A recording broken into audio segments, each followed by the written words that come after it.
মিথিলার রুমে যেতেই দেখি মিথিলা তার দুলাভাইয়ের সাথে অন্তরঙ্গ মুহূর্ত পার করছে। মিথিলা আমার চাচাতো বোন। মিথিলা প্রায় অর্ধউলঙ্গ আর দুলাভাই শুধু শর্ট প্যান্ট। তাদের প্রেমলীলা দেখে আমি থমকে যাই। এটা দেখার জন্য মোটেও প্রস্তুত ছিলাম না আমি। আমি মিথিলাকে ভালোবাসি, এটা মোটামুটি বাড়ির সবাই জানে। এই কারণে যে কত মার খেয়েছি তার কোনো হিসাব নাই। আমাকে বরাবর বলে দিয়েছে মিথিলাকে নিজের বোনের মতো দেখার জন্য। আমি মিথিলাকে এমন অবস্থায় দেখে নিজের চোখকে বিশ্বাস করতে পারছিলাম না। ছি ছি মিথিলা, এইসব কি দেখছি? আর দুলাভাই আপনি কি করে পারলেন এটা করতে? আমার আওয়াজ শুনে যেন ওদের মাথায় আকাশ ভেঙে পড়ছে। দুলাভাই বলল, অনিক প্লিজ কাউকে বইল না, কাউকে বললে আমাদের মান সম্মান থাকবে না। উনি সুমি আপুর স্বামী, দেখতে স্মার্ট আর অনেক বড় চাকরি করে। সুমি আপু হলো মিথিলার বড় বোন। আপু সকালে তার বাচ্চাকে ডাক্তার দেখাতে গেছে, সাথে চাচিও গেছে। চাচা নাই, মারা গেছে 3 বছর হয়। আব্বুও 2 পরিবারের প্রধান। আব্বু ও চাচা মিলে এইরকম 2টা 2তলা বাড়ি করে। সুমি আপুর বিয়ে হয়েছে 2 বছর, একটা 6 মাসের মেয়ে বাচ্চাও আছে। আপুকে আব্বুই বিয়ে দেয়। বিয়েটা পারিবারিকভাবেই হয়।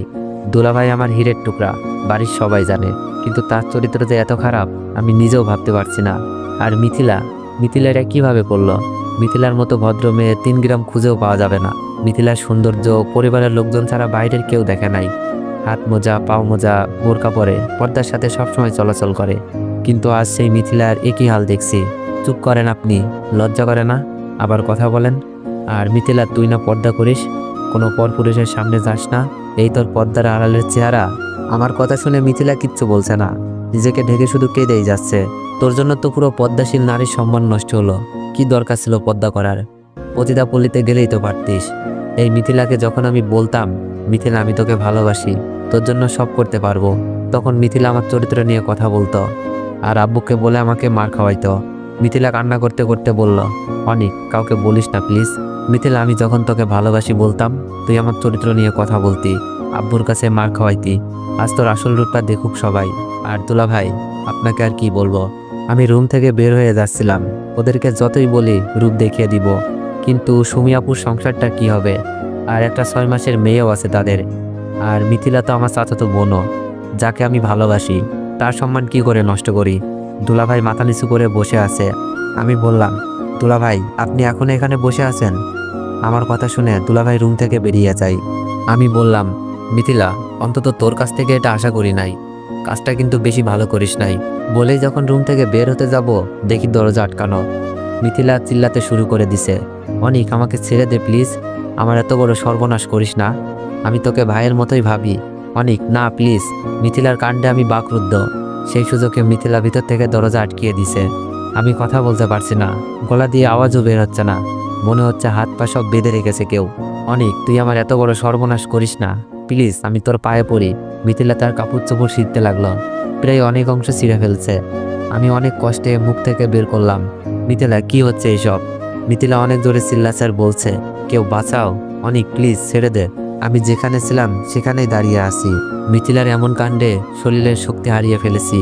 বাইর থেকে দরজা ধাক্কাতে লাগছে দুলাভাই, আর দরজা খোলার জন্য চিল্লাতে লাগলো। দুলাভাইয়ের চিল্লানি শুনে আব্বু আম্মু ভাইয়া ভাবি সবাই মনে হয় চলে এসেছে। জোরে দরজা ধাক্কাতে ধাক্কাতে দরজা ভেঙে ফেলে সবাই। দরজা খুলতেই মিথিলা আব্বুর পেছনে গিয়ে লুকাই। মিথিলার কাপড় চোপড় ছেঁড়া দেখে আন্দাজ করে ফেলে মিথিলার সাথে খারাপ কিছু হতে যাচ্ছিল। মিথিলা নাকা কান্না করছে। মিথিলাকে ভাবি আগলে নাই, আর সবাই আমার দিকে অগ্নিচক্ষু দেখাতে লাগলো।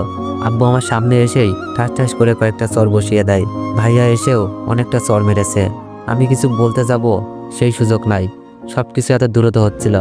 মিথিলা, অনেকটা তোমাকে কলেজে যাওয়ার জন্য ডাকতে এসেছিল, তোমাকে এত খারাপ অবস্থা দেখা যাচ্ছে কেন? অনেক কি তোমার সাথে কিছু করেছে?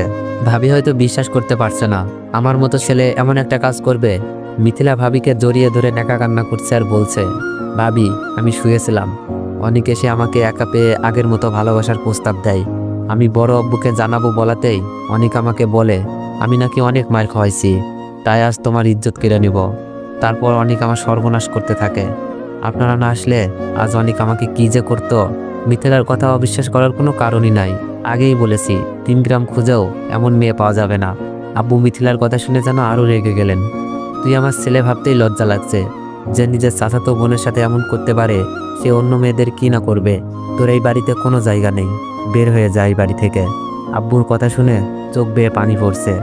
মাথা নিচু করে কান্না করতে করতে বললাম, আব্বু আমি কিছু করি নাই, ওই তুই আমাকে আব্বু বলবি না, আজ থেকে আমার একটা ছেলে, তুই মরে গেছিস। আব্বুর মুখে এই কথা শোনার থেকে মরে যেতে পারলেও অনেক বেশি খুশি হতাম। আম্মুকে বললাম, আম্মু আমি কিছু করি নাই। মিথিলা কথা আটকে দিয়েই আম্মু বলল, জানি না কোন পাপে তোকে পেটে ধরেছিলাম। আম্মুর মুখে কথা শুনে মনে হচ্ছে কলেজা ছিঁড়ে যাচ্ছে। আর কাকে বলবো, যেখানে আমার গর্ভধারিণী মাই বিশ্বাস করলো না, আমাকে কিছু বলতেও দেয় নাই। আমি দুলাভাইয়ের দিকে তাকালাম, মুখে শয়তানি হাসি। আর মিথিলা এখানে নেকা কান্না করছে।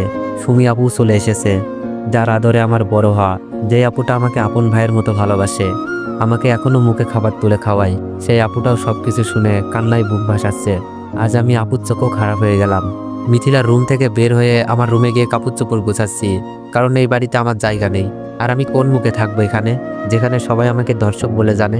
কাপড় গোছানো শেষ, রুম থেকে বের হব, এমন সময় ভাবি আমার রুমে আসলো। ভাবিকে দেখে আমি মাথা নিচু করে দাঁড়িয়েছিলাম, কারণ ভাবি আমার মায়ের মতো আদর করে। আমার টাকা পয়সার অভাব ভাবিই পূরণ করে। ভাবি সুমি আপুর মতোই আমার একটা বড় আপু। ভাবি বলল, এটা তুমি কি করলে অনিক? আমরা তো মিথিলার সাথে তোমার বিয়ে দিতে রাজি ছিলাম। আব্বুকে না হয় আমরা বুঝিয়ে নিতাম, তার জন্য জোর করে। আমি কান্না করতে করতে বললাম, ভাবি আমাকে মাফ করে দিও, আমি পারি নাই সবার সামনে সত্যটা বলতে। ভাবি বলল, কি সত্য বলতে পারো নাই? আমি বললাম, ভাবি কথা দেন, কথাগুলো কাউকে বলবেন না। ভাবি বলল, বলো, বলবো না কাউকে। আমি কান্না সুরে বললাম, ভাবি আমি মিথিলার সাথে এমন কিছুই করি নাই। ভাবি বলল, তাহলে মিথিলার কাপড় চোপড় ছেঁড়া কেন? ভাবি আমি মিথিলাকে ডাকতে গিয়ে দুলাভাই আর মিথিলার পাপ কাজে লিপ্ত থাকতে দেখি। আমি তাদের অপমান করি, ভয় দেখাই, বাড়ির সবাইকে বলে দিব। কিন্তু পরে আপুর সংসার আর মিথিলার সম্মানের কথা ভেবে থমকে যাই। আমি রুম থেকে বের হতে যাচ্ছিলাম, দুলাভাই বাইর থেকে দরজা লক করে দেয়। মিথিলা জোরে জোরে কাঁদতে থাকে আর কাপড়গুলো ছিঁড়তে থাকে। তারপর ভিতর থেকে লক করে দেয় মিথিলা। বাইর থেকে দুলাভাই দরজা ধাক্কাছে আর চিল্লানি শুনে তোমরা এসে আমাকে এই পরিস্থিতিতে দেখলা। আমি কাকে বলবো এই কথা, কে বিশ্বাস করবে বলো?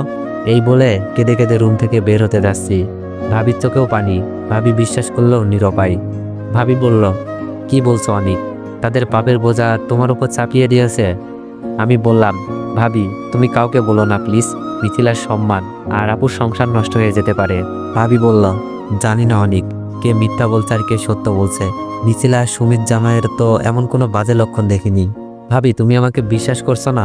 তাহলে এটা দেখো, আমি সুযোগে সবকিছু ভিডিও করে রেখেছিলাম, ভেবেছিলাম কাউকে দেখাবো না, কিন্তু পরিবারের সবচেয়ে প্রিয় মানুষটার চোখে নিজেকে খারাপ বানাতে পারি নাই।